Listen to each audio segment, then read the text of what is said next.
Good morning, and we are back with another video on the Retro Brown Solo Run challenges.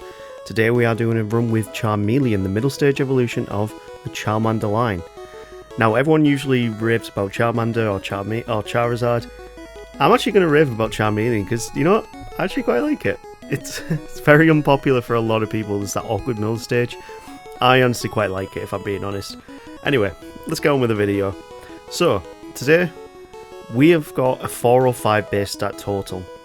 Majority of that's in our special and our speed, and we've got a decent-ish attack to work with. HP and defense, pretty bad. Our rival for today is going to be Esiord, and I hope you enjoy this video.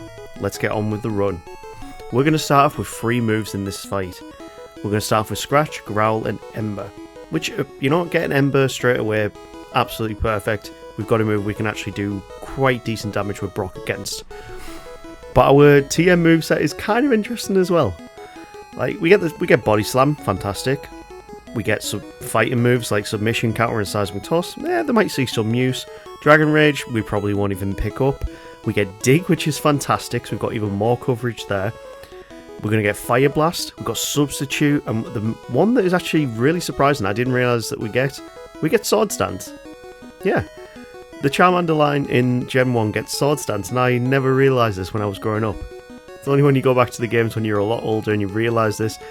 You know, actually, pretty cool. The very first rival fight against Esiord, it's very easy. Like, very easy. I mean, it's so easy, in fact, we're just going to go straight over to Brock at minimum battles and see how we do. We have got level 10 because we did go against a couple of the bug catchers, and to be fair, we might actually need them levels anyway.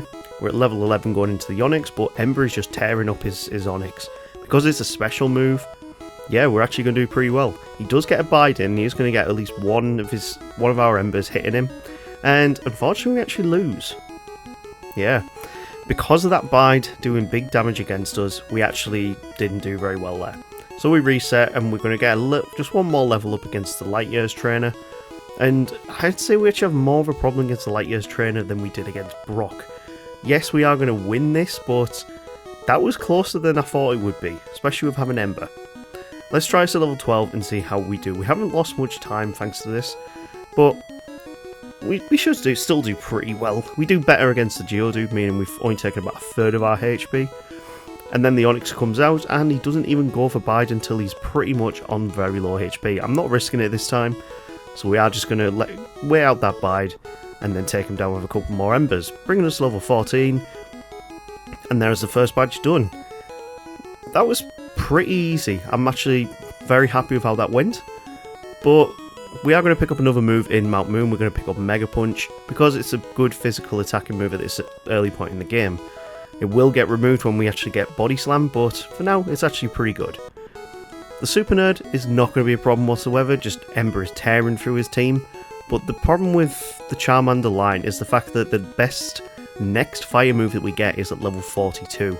Pretty much of the time we're going to be getting Fire Blast anyway, but Flamethrowers will be a fantastic move, but it means that we're not going to really rely on our fire type moves after the second gym very much. When we go against the rival in Cerulean, we'll do alright against his first 2 Pokemon. We didn't take any sand attacks really, maybe 1 or 2, and even just 1 just decimates us, and we lose to the Rattata.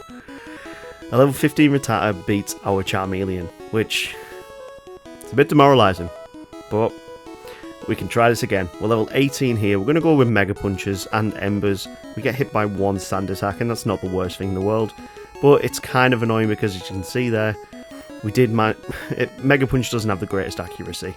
It's at 75% accurate, well, 85% accuracy, and yeah, we lose again to the rival. Esiord, wow, you are really giving me a tough time in this early game, but we're going to see how we go on the third time. Third time's usually lucky, so we'll soon see how that goes. The Rattata gets a burn, which is fantastic if it had have used Hyper Fang. We then go for our Mega Punches, and hopefully, yes, we do. We get the critical hit, and we move on to... yeah, I'm going to see how we do against Misty, but considering we don't have great attacks to really take her out, this is going to be tough. We did pick up Seismic Toss on Nugget Bridge, just after Nugget Bridge. And it's going to be alright, but yeah, one Bubble Beam is just more than enough to take us out. So we'll go get Dig and we'll see if that makes much more of a difference. And it might do. I mean, with that coverage is just invaluable, really. The ground type is very, very good. And with Dig, Seismic Toss, we might have a chance to actually make this possible. So, can we beat Misty before even going off to Vermilion City? Let's see how we do this time. We have leveled up considerably and lost quite a bit of time here, but we're going to see. Mega Punch does decent damage, but it's not enough to take out the Staryu in one.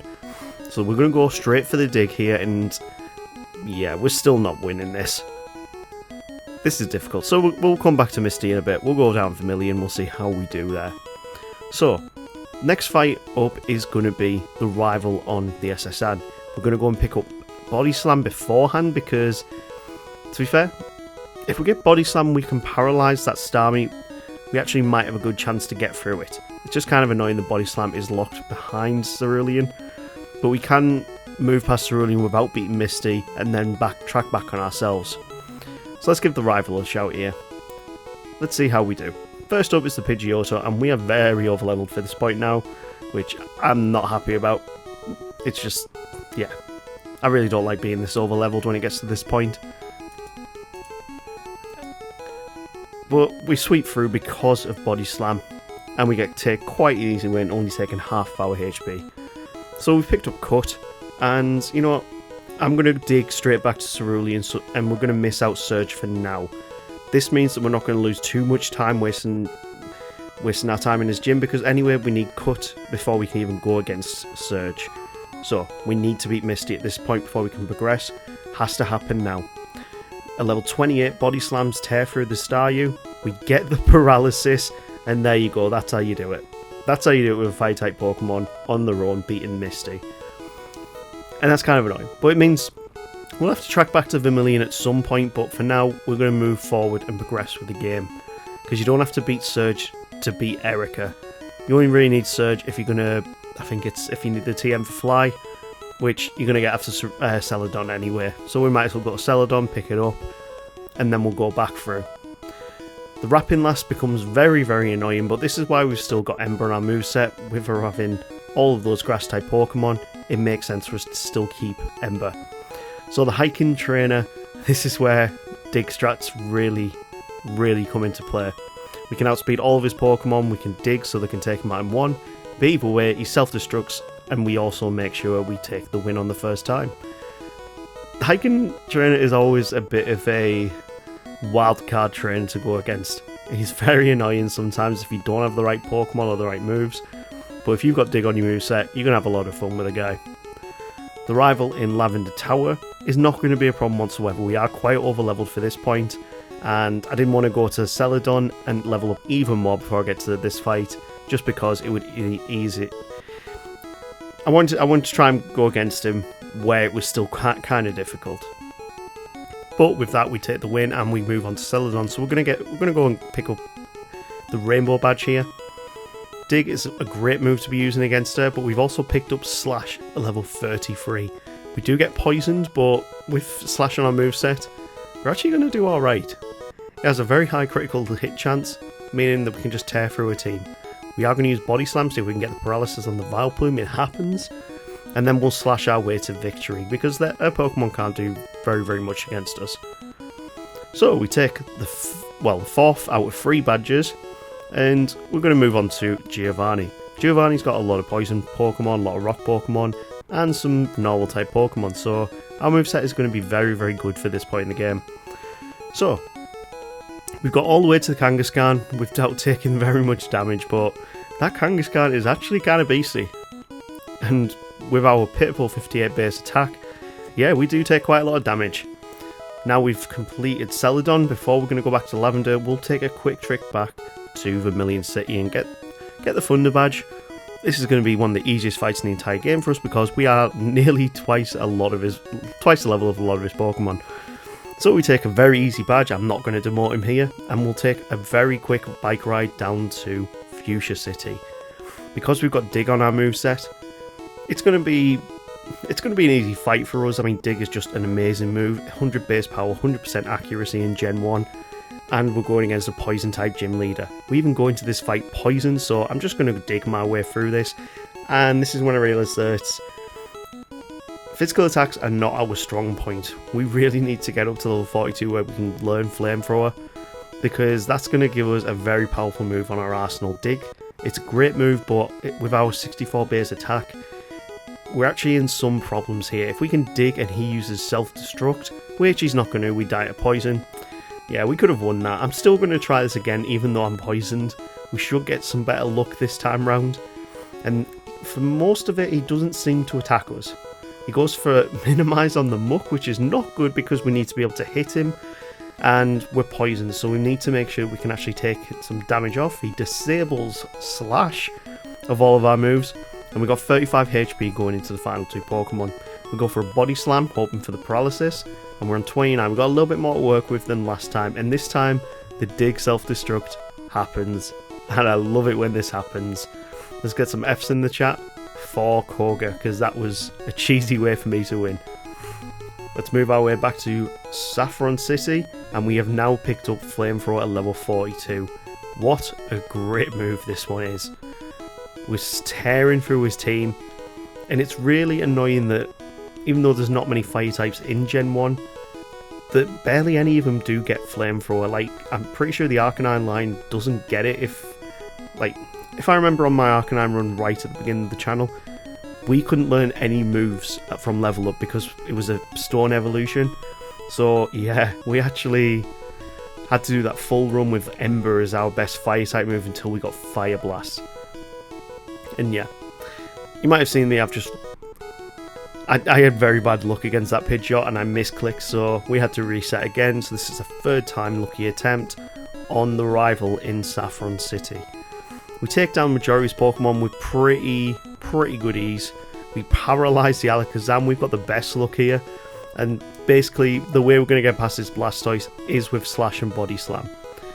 We need them critical hits, and we also need the Paralysis to give us the chance to get them hits in. We take the win, and we can move on to Giovanni. Now this fight should be probably one of the easier ones in all honesty. We go into this with 60 HP. A Dig takes out the Nidorino. Flamethrower nearly takes out the Kangaskhan, and then we've got two Pokemon contend with basically a quarter of our health left.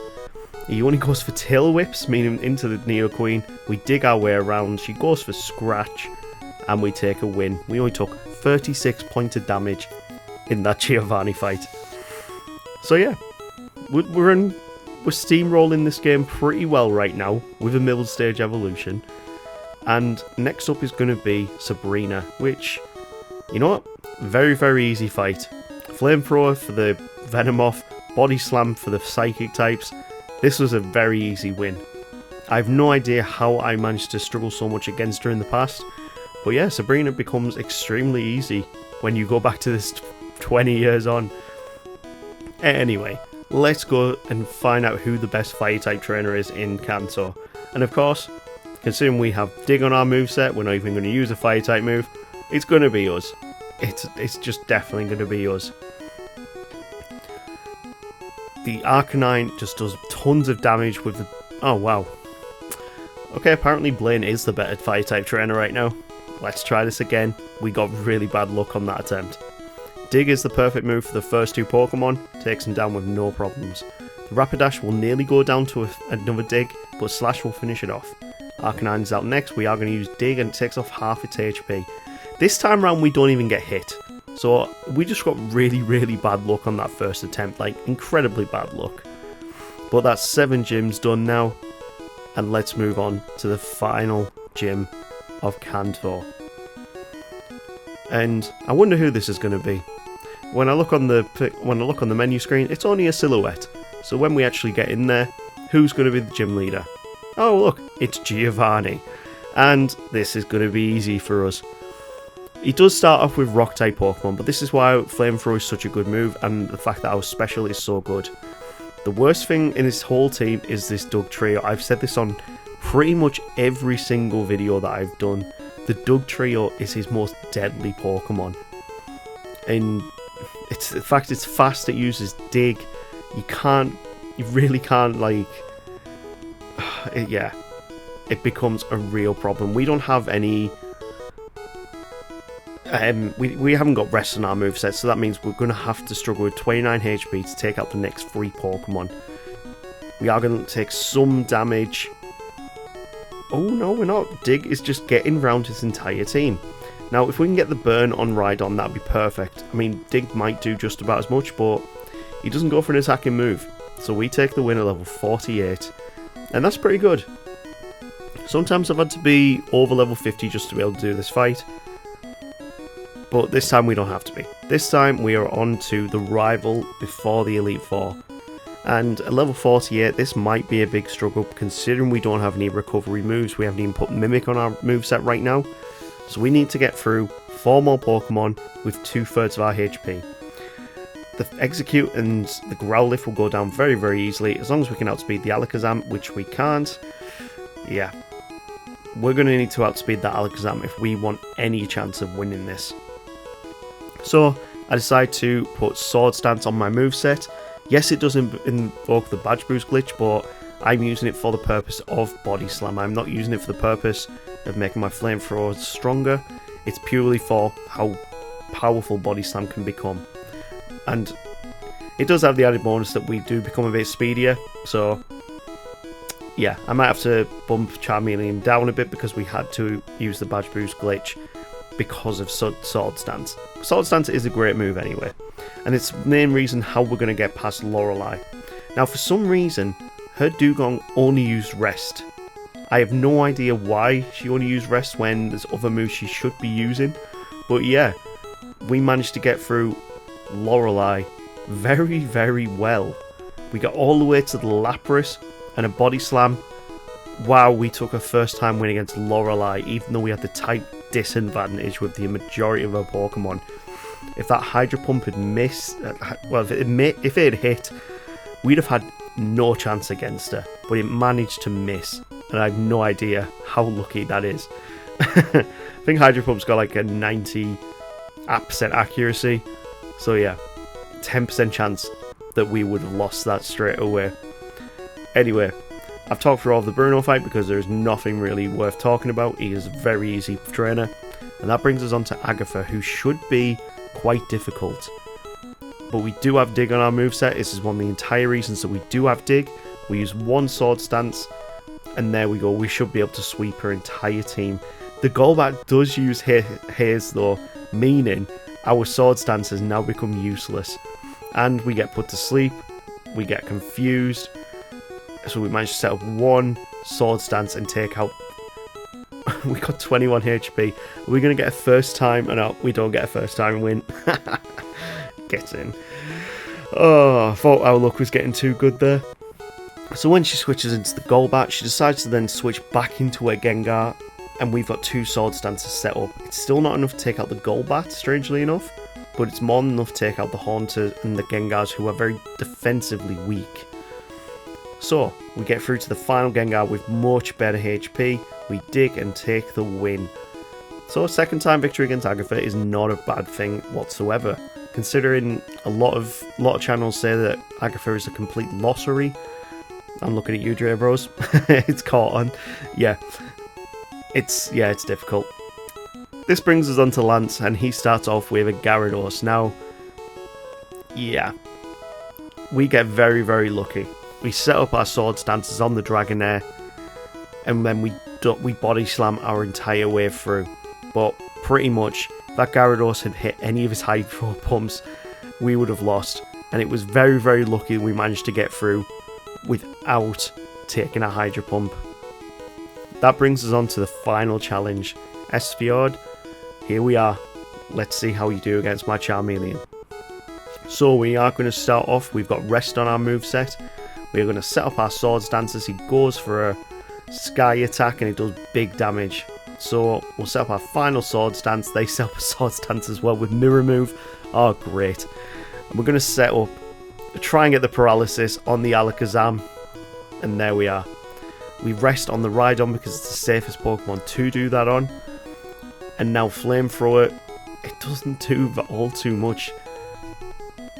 We take it down, not a problem, but we are onto the Arcanine, which goes down to a Body Slam. We're going to Body Slam the Executor, and to be fair, Flamethrower would have been the best move to use there. We need the I was going to say we need the Paralysis, but if all he's going to use is Withdraw, I'm going to take that win. Charmeleon has become the Elite Four champion. And let's see what time we finished on. We finished on the level 61 as a middle stage evolution at 3 hours 34 minutes. That's quick. That is very, very, very, very quick. We managed to recuperate a lot of time after Misty. So yeah, I'm very happy with how that turned out. I didn't think it would be anywhere near that fast, and to be fair, I think that's the fastest middle stage evolution we've done so far.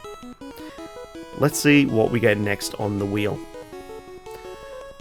First spin comes up. And what are we going to get? First up is Venusaur. That'd be nice to kind of...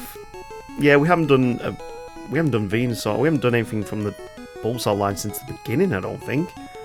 Second up is Voltorb. Oh god, the Electrode run was so hard.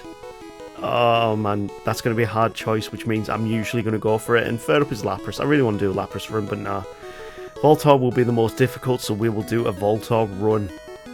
Great. If you got to this point in the video, please like, share, subscribe, you legends. And I will see you next week for another video. Take care.